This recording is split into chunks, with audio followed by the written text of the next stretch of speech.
ನನ್ನ ಹೆಸರು ಸಾಕ್ಷಿ ವಿಠ್ಠಲ್ ಪೂಜಾರಿ. ನಾನು 7ನೇ ತರಗತಿಯಲ್ಲಿ ವ್ಯಾಸಂಗ ಮಾಡುತ್ತಿದ್ದೇನೆ. ವಿದ್ಯುತ್ ಪ್ರವಾಹ ಮತ್ತು ಅದರ ಪರಿಣಾಮ ಕುರಿತು ಅಧ್ಯಯನ ನಡೆಸುತ್ತಿದ್ದೇವೆ. ಇದು ಶುಷ್ಕ ಕೋಶ.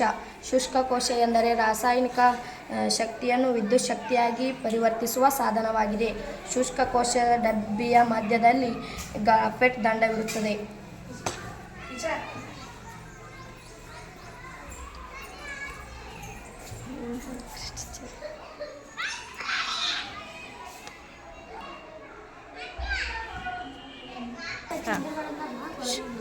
ಕಾರ್ಬನ್ ಮತ್ತು ಮ್ಯಾಗ್ನೀಸಿಯಂ ಆಕ್ಸೈಡ್ನ ಮಿಶ್ರಣವನ್ನು ಗ್ರಾಫೈಟ್ನ ಸುತ್ತ ಹಾಕಿರುತ್ತಾರೆ. ಅಮೋನಿಯಾ ಕ್ಲೋರೈಡ್ ಮತ್ತು ಸತುವಿನ ಆಕ್ಸೈಡ್ ಮಿಶ್ರಣವಾಗಿ ಗ್ರಾಫೈಟ್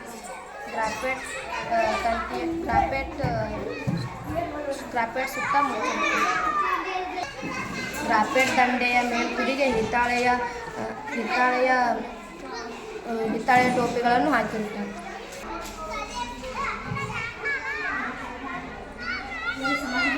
ಸ್ಟಾರ್ಟ್ ಮಾಡಿ. Why the teacher?